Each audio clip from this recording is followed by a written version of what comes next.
En la presencia del Señor con gratitud y alza tu voz. Vale la pena aclarar que en el Evangelio según Juan, el testimonio de Juan el Bautista no es el único que nosotros encontramos. De hecho, encontramos al menos 8 testigos de la superioridad de Jesús en este Evangelio. El testimonio del Padre, el testimonio de Jesús mismo, el testimonio de las obras que hizo, el testimonio de las escrituras del Antiguo Testamento, el testimonio de Juan el Bautista, el testimonio de aquellos que hicieron contacto con Cristo y el testimonio de los discípulos, especialmente Juan, y el testimonio del Espíritu Santo. 8 testigos que Jesús no es un mero hombre, sino que es Hijo de Dios, para que creamos que Jesús es el Cristo, el Hijo de Dios. Pero uno de estos testigos, muy importantes, es Juan el Bautista, y es el primero que en este Evangelio se nos presenta. El versículo 9 del capítulo 1 declara: aquella luz verdadera que alumbra a todo hombre venía a este mundo. Él alumbra a todo hombre, no solamente a los judíos, no solamente a los sacerdotes, no solamente a los fariseos, no solamente a un grupo elegido, sino que Él ofrece su alumbramiento a todos los hombres. Todos la necesitan y todos la pueden tener, y solamente en Él la pueden tener. No hay otra fuente de iluminación para los hombres. No hay hombre que puede ser iluminado aparte de Jesucristo. Él alumbra a todo hombre y lo hace por medio del Evangelio. Por medio del Evangelio, Él imparte cierto entendimiento de los asuntos espirituales que el hombre no puede conocer por sus propios esfuerzos. Ya que este asunto de la iluminación ha causado problemas para muchas personas y muchos no entienden su significado, según lo presenta la Biblia, o al menos según lo entiendo, quiero que consideremos este punto en bastante detalle. Debemos preguntar si hemos sido iluminados. Algunos alegan que reciben la iluminación del Espíritu Santo. ¿Es cierto? ¿Qué enseña la Biblia realmente acerca de la iluminación? Personalmente he oído a muchas personas hablar acerca de la iluminación. Muchas personas en sus oraciones piden la iluminación del Espíritu Santo. Parece que muchos creen que el Espíritu Santo va a llegar a su persona, a su corazón, de alguna manera muy misteriosa, y darles un entendimiento especial que otras personas no tienen. Yo sé que muchos predicadores pretenden predicar por la iluminación del Espíritu Santo. ¿Qué quieren decir al decir esto? La Biblia ciertamente habla de la necesidad de ser iluminados. El hombre dejado a su propio conocimiento está en tinieblas. Pero, ¿sabía usted que la Biblia nunca menciona la iluminación del Espíritu Santo? No, en ninguna parte no lo menciona. Según el Nuevo Testamento, Jesús es la luz verdadera que alumbra a todo hombre. Bueno, estudiemos esto un poco para aclarar en nuestras mentes lo que la Biblia dice acerca de esta iluminación, porque es algo que no solamente algunos predicadores necesitan, sino todos nosotros. Necesitamos ser iluminados si vamos a tener éxito en la vida, lograr la verdadera felicidad y la vida eterna. Y es una promesa de Dios para todos los hombres. Según Juan capítulo 1 y el versículo 9, aquella luz verdadera que alumbra a todo hombre venía a este mundo. Jesús nos iluminará si nosotros acudimos a Él. Él es la luz del mundo. Juan 8 y el versículo 12.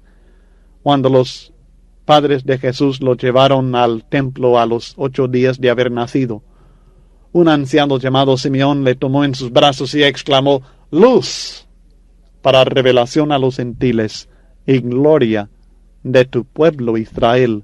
Lucas 2:32, señalando que era para gentiles y para judíos esta luz de revelación. Y Mateo nos explica que cuando Jesús llegó a la ciudad de Capernaum, se cumplió la profecía de Isaías cuando dijo: «El pueblo asentado en tinieblas vio gran luz, y a los asentados en región de sombra de muerte, luz les resplandeció». Mateo 16. No hay duda. Jesús es aquella luz verdadera que alumbra a todo hombre. Pero el error surge cuando muchas personas imaginan que esta iluminación les pueda llegar en una forma misteriosa y directa. Cristo ilumina la mente del ser humano, pero lo hace por medio de su palabra, ya sea escrita en la Biblia o hablada en la boca de un mensajero que predica el mismo mensaje de la Biblia. Si esta iluminación fuera personal y directa, no habría sido necesario que Juan el Bautista diera su testimonio con respecto a la luz. ¿Recuerda lo que estudiamos ya acerca del propósito de la venida de Juan el Bautista?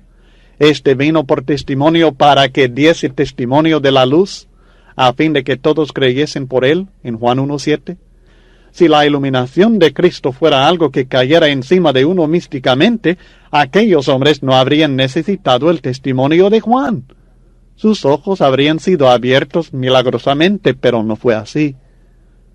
Recuerde el propósito del apóstol Juan en escribir el Evangelio según Juan. Fue para crear fe que Jesús es el Cristo, el Hijo de Dios. Juan 20:30-31. Según este texto, el corazón de uno es iluminado con fe en Cristo por medio de la lectura de la enseñanza de Jesús en este libro de Juan. No tendríamos necesidad de este libro si la iluminación fuera directa como muchos enseñan. ¿Por qué predicar el Evangelio a los hombres si Cristo les va a iluminar aparte de la enseñanza del Evangelio por medio de alguna visión o experiencia personal? La verdad es que Cristo ilumina al hombre, pero siempre emplea su palabra como instrumento para hacerlo. Nadie se va a despertar de repente con la mente iluminada. Nadie se va a levantar de la oración de un momento para otro con una mente llena de entendimiento. La fe verdadera en Cristo Jesús no llega de repente al corazón del hombre sin escuchar el mensaje de Cristo. La Biblia dice que la única manera de llegar a tener fe verdadera en el Señor es por oír su palabra. Romanos 10:13-17. La fe viene por el oír y el oír por la palabra de Dios. Muchas cosas pueden suceder en su mente, pero verdadera fe conforme a la palabra de Dios no viene aparte de oír el mensaje divino que se encuentra exclusivamente en la Biblia. Ya estudiamos en Efesios 4:17-21 que los gentiles tenían el entendimiento entenebrecido, estaban faltando en este sentido de no ser iluminados. ¿Por qué? Por la ignorancia que en ellos hay. La diferencia principal entre ellos y los cristianos en Éfeso, que estaban iluminados, era que éstos habían aprendido de Cristo otra forma de vida, oyeron las enseñanzas de Cristo y fueron iluminados por ellas. No era ningún misterio, no se trató de algo místico, sencillamente oyeron la verdad de Cristo y sus mentes fueron iluminadas. Aprendieron acerca de una vida mejor, la vida de Dios. Y muchos otros textos en la Biblia enseñan exactamente lo mismo. Nos enseñan que Cristo alumbra a todo hombre por medio de las enseñanzas de su palabra. El mundo solo conocía la muerte. No había ninguna esperanza de nada mejor. Andaba en tinieblas, pero luego Cristo, según 2 Timoteo 1:10, los iluminó y les enseñó el camino que lleva a la vida y la inmortalidad. ¿Cómo sacó a luz la vida y la inmortalidad? El texto dice que lo hizo por medio del Evangelio. Cristo nos ilumina por medio del Evangelio. Sacó a luz la vida y la inmortalidad por el Evangelio. Para ser iluminado no es necesario que el Espíritu Santo caiga sobre uno en alguna forma misteriosa. Sencillamente es necesario leer o escuchar el Evangelio de Cristo y su mente será iluminada en el camino de la vida y la inmortalidad. Con razón el salmista declaró: lámpara es a mis pies tu palabra y lumbrera a mi camino. Salmo 119 y el versículo 105. ¿Y qué pensaremos acerca de la enseñanza del apóstol Pablo en 2 Corintios 4, versículos 3-6, acerca de la iluminación de los incrédulos? Según este texto, el poder de iluminación de Cristo para los hombres es la luz del Evangelio. Léalo, por favor, y usted verá que es la luz del Evangelio que ilumina a los incrédulos. Si los hombres ignoran el Evangelio o no lo quieren creer, están permitiendo que el diablo les ciegue el entendimiento y para ellos no hay esperanza. Así como los gentiles que mencionó en Efesios capítulo 4, la dureza de su propio corazón los encierra en las tinieblas con una mente entenebrecida. Dios no va a obrar por fuerza en sus corazones para que sean iluminados. El Espíritu Santo no los va a sacudir para que crean. Es triste decirlo, pero van a permanecer en tinieblas porque han rechazado la luz de Cristo, la única luz de su vida. No podrán ser iluminados para conocer la gloria de Dios en la faz de Jesucristo, porque han dado la espalda a la única luz que les pueda iluminar verdaderamente, la luz del Evangelio. Cristo nos quiere iluminar a todos, pero si rechazamos su luz, su palabra, su deseo no se cumplirá en nosotros. Si queremos ser realmente iluminados por Cristo, tendremos que abrir la mente y el corazón a la palabra del Evangelio, y su luz resplandecerá en nuestros corazones. Así que es importante, mi estimado hermano, cuando usted enseña la palabra, que entienda que es por medio de la palabra que está ayudando a iluminar en las vidas de los hombres, y tanto el cristiano como aquel incrédulo necesitamos de ser iluminados para no andar en tinieblas, andar en ignorancia, sin saber por dónde andamos. En el versículo 10 de Juan capítulo 1 pasamos a considerar el verbo y el mundo.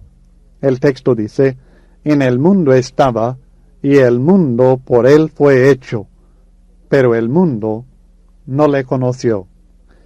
Este versículo nos presenta que el verbo estaba presente en el mundo, activo en el mundo, pero lamentablemente fue ignorado por el mundo en el cual estaba.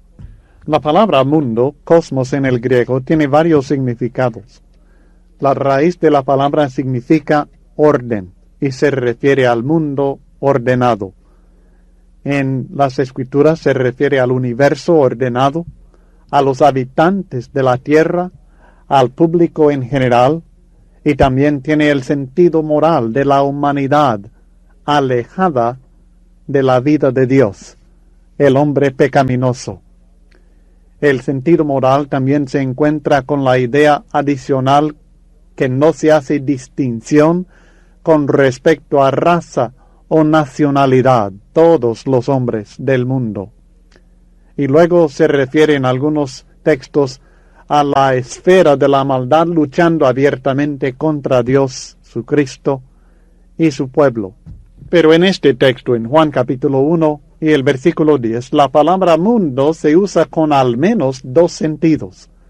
En el mundo estaba, dice el texto, hablando del universo ordenado. Y luego, el mundo por él fue hecho. En este caso, el mundo es el universo ordenado y sus habitantes. Pero el mundo no le conoció, ya no refiriéndose a la creación, sino a la humanidad y especialmente a aquellos hombres que estaban alejados de Dios y que se oponían a Dios. Estaba en el mundo. Nuevamente encontramos el mismo verbo griego que hemos considerado anteriormente, ein, el tiempo imperfecto del verbo ser. El Creador, el Verbo, nunca dejó al mundo que creó a la deriva. Está y siempre ha estado en sus manos. Él es quien sustenta todas las cosas con la palabra de su poder. Hebreos capítulo 1 y el versículo 3. Es Cristo el que es antes de todas las cosas y todas las cosas en Él subsisten. Colosenses 1 y el versículo 17. Pero el versículo 9 nos enseñó que el Verbo venía a este mundo. El versículo 10 enseña que ya estaba en el mundo desde el principio porque es su creador. Naturalmente esto no es una contradicción, sino que el versículo 9 que habla de que venía a este mundo se refiere a que venía en el sentido de manifestarse públicamente en la forma de un hombre, Jesús.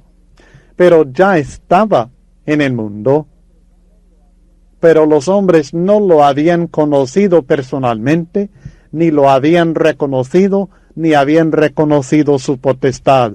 Por esto tuvo que venir al mundo, aunque ya había estado desde tiempos eternos en el mundo, desde la creación del mundo, él ahí estaba.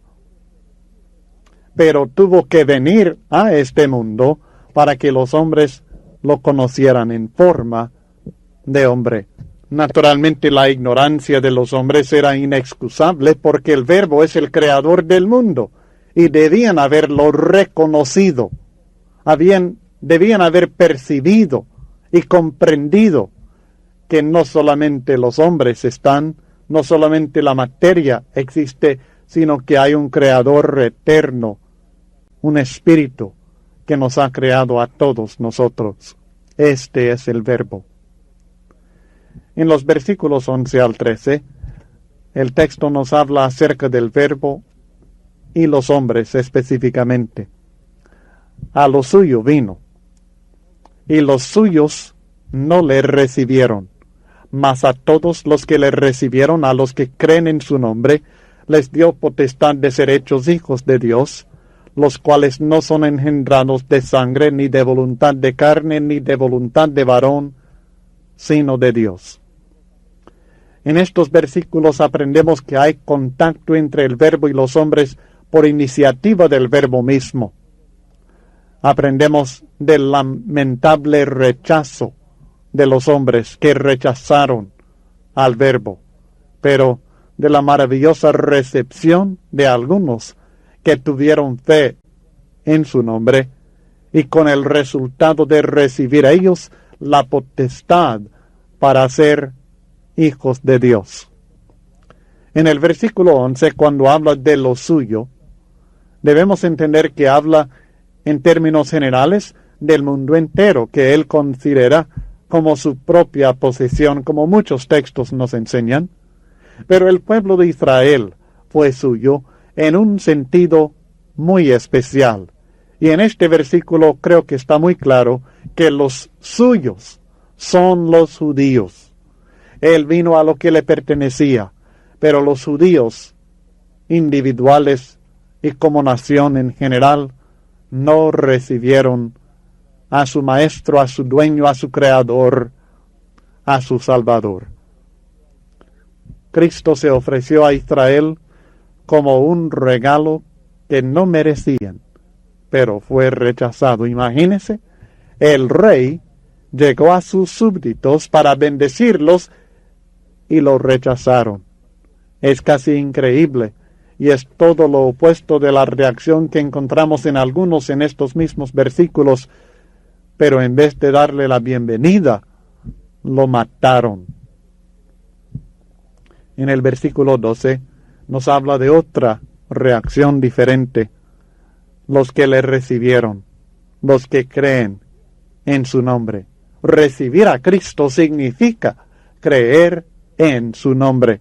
Y esto es creer en Él, reconocer su autoridad, tener confianza en Cristo, creer lo que Él es, lo que Él dice que es el Hijo de Dios, y creer en lo que Él promete hacer por nosotros. Creer en el nombre del Hijo de Dios. A estos les dio potestad de ser hechos hijos de Dios. Ahora fíjese bien, y fíjese con mucho cuidado, mi hermano. El texto no dice que estos eran hijos de Dios todavía. No declara que eran hijos de Dios sencillamente por creer en su nombre. Lo que el texto dice es que al creer en el nombre de Jesús, Cristo les da la potestad, el derecho, la autoridad de ser hechos hijos de Dios enseguida. La palabra potestad significa derecho o autoridad. No son hijos por creer, reciben el derecho de ser hijos de Dios por medio del nuevo nacimiento. Únicamente el creyente puede nacer de nuevo, de agua y del Espíritu, como manda Cristo en Juan capítulo 3 y el versículo 5. Únicamente aquel que cree puede nacer de nuevo por medio de la palabra de verdad, Santiago 1 y el versículo 17. Únicamente el que creyere y fuere bautizado será salvo. No basta ser bautizado, hay que creer para que el bautismo tenga potestad en la sangre de Cristo en la cual estamos confiando. Marcos capítulo 16, versículos 15 al 16. Es la confianza en el poder y la operación, la obra de Dios en el bautismo, que hace que sea eficaz para nuestra salvación. Colosenses 2 y el versículo 11 y el 12. No hay duda que para los judíos era importante entender que ser hijos de Abraham no significaba que eran hijos de Dios. Ellos así se imaginaban, pero equivocadamente. Somos hijos de Dios por medio de la fe en Cristo Jesús. Y es interesante notar que si no somos hijos de Dios, somos hijos de otro. Y antes de ser hijos de Dios hay solamente otro padre en este mundo, padre espiritual, es decir, y es el diablo. Por esto Cristo acusa a los judíos en Juan capítulo 8 y el versículo 44 de ser hijos del diablo. El hombre no es naturalmente hijo de Dios. La mayoría de la gente cree que porque somos criaturas de Dios, que somos también hijos de Dios. Pero el hombre, por causa del pecado, ha sido alejado de la familia de Dios y tiene que ser hecho hijo de Dios, porque ha perdido este derecho por causa del pecado. Aquí el texto claramente se refiere a un evento, un momento cuando uno que ha sido hijo del diablo por causa del pecado es hecho o convertido en hijo de Dios por medio del poder divino. Es el poder divino que viene a actuar en nosotros que creemos en el nombre de Jesús, dándonos así la potestad de ser hechos hijos de Dios cuando nuestra fe es obediente, nos arrepentimos y somos bautizados en Cristo Jesús. Pero antes de nacer de nuevo como hijo de Dios, es necesario ser engendrado de Dios. Así dice el versículo 13, los cuales no son engendrados de sangre, ni de voluntad de carne, ni de voluntad de varón, sino de Dios. Tanto en lo material como también en lo espiritual. Para que uno nazca, primeramente tiene que ser engendrado. No puede nacer si no ha sido engendrado primeramente. La simiente de la vida tiene que ser sembrada. Esto es fundamental en cuanto a la procreación.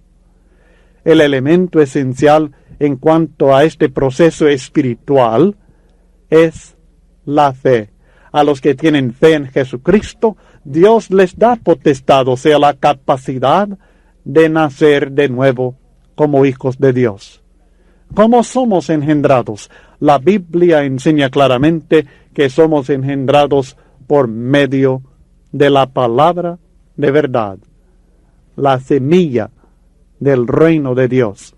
En 1 Corintios capítulo 4 y el versículo 15, el apóstol Pablo dice, porque aunque tengáis 10,000 años en Cristo, no tendréis muchos padres, pues en Cristo Jesús yo os engendré por medio del Evangelio. Pablo les había engendrado a ellos en su vida espiritual por medio del Evangelio, por enseñarles el Evangelio de Cristo Jesús. Había sembrado en ellos la simiente de la vida. Fueron engendrados y luego por fe y obediencia nacieron de nuevo de agua y del Espíritu. En Santiago capítulo 1 y el versículo 18 encontramos que Santiago se refiere al mismo proceso diciendo, Él de su voluntad nos hizo nacer por la palabra de verdad, para que seamos primicias de sus criaturas. Y el apóstol Pedro reconfirma en 1 Pedro capítulo 1 versículos 22 al 23. Habiendo purificado vuestras almas por la obediencia a la verdad, mediante el Espíritu para el amor fraternal no fingido, amaos unos a otros entrañablemente de corazón puro, siendo renacidos. ¿Cómo? No de simiente corruptible, sino de incorruptible. ¿Y cuál es esta simiente? Por la palabra de Dios, que vive y permanece para siempre. Para nacer de nuevo hay que ser engendrado. Para ser engendrado de Dios hay que recibir la palabra de verdad. La salvación puede ser definida sencillamente como la recepción de la vida. Los que no están en Cristo están muertos en el pecado, y somos engendrados por Dios para ser así hijos de Dios. De esta manera somos transformados en la semejanza de Dios. Esta transformación de nuestro carácter se manifiesta especialmente en el amor que se manifiesta en nosotros por tener la simiente de Dios, ser engendrados de Dios. Los verdaderos hijos de Dios no deben su origen o vida a sangre, es decir, a su descendencia física, como por ejemplo de Abraham, ni a voluntad de carne. No se debe a deseos carnales ni físicos del hombre para la mujer, ni a voluntad de varón. No se depende del deseo del hombre de procrearse, sino únicamente a Dios. La posición de ser hijo de Dios no depende de ninguna relación física ni biológica. Esto es lo que Nicodemo y la mayoría de los judíos necesitaban entender. No es necesario, cuando dice nacer de agua, no está hablando de algo material, está hablando de lo espiritual, de nacer de agua y del Espíritu, el nuevo nacimiento que sucede cuando el creyente arrepentido es bautizado en agua para perdón de los pecados y recibe el don del Espíritu Santo de Dios.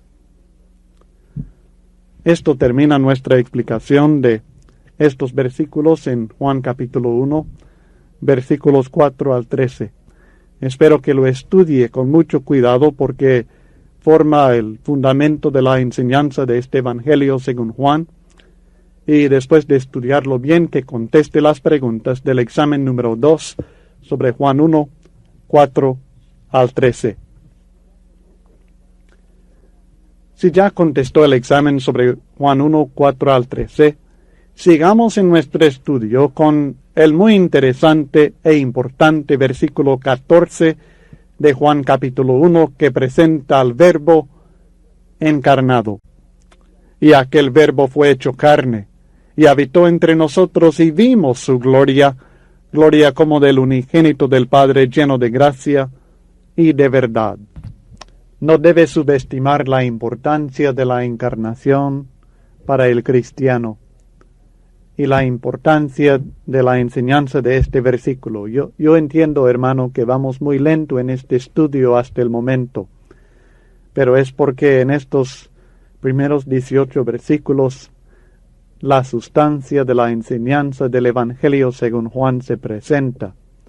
En el resto del libro encontraremos el testimonio y las pruebas de esta enseñanza, pero la base de la enseñanza se encuentra en estos versículos porque nos presenta al Verbo de Dios. Y en este versículo nos está presentando la humanidad de este Verbo, cuando este Verbo se hizo carne. Aquel Verbo fue hecho carne, dice el texto. La frase fue hecho, este verbo del griego, es llegó a ser. No era carne, sino que fue hecho carne. No es que alguien ejerciera su fuerza sobre el verbo para hacer que fuera carne, sino que Él se hizo carne. Él llegó a ser carne de su propia voluntad y poder. Él mismo tomó la iniciativa Dios no impuso en él el hacerse hombre, sino que él voluntariamente se hizo carne.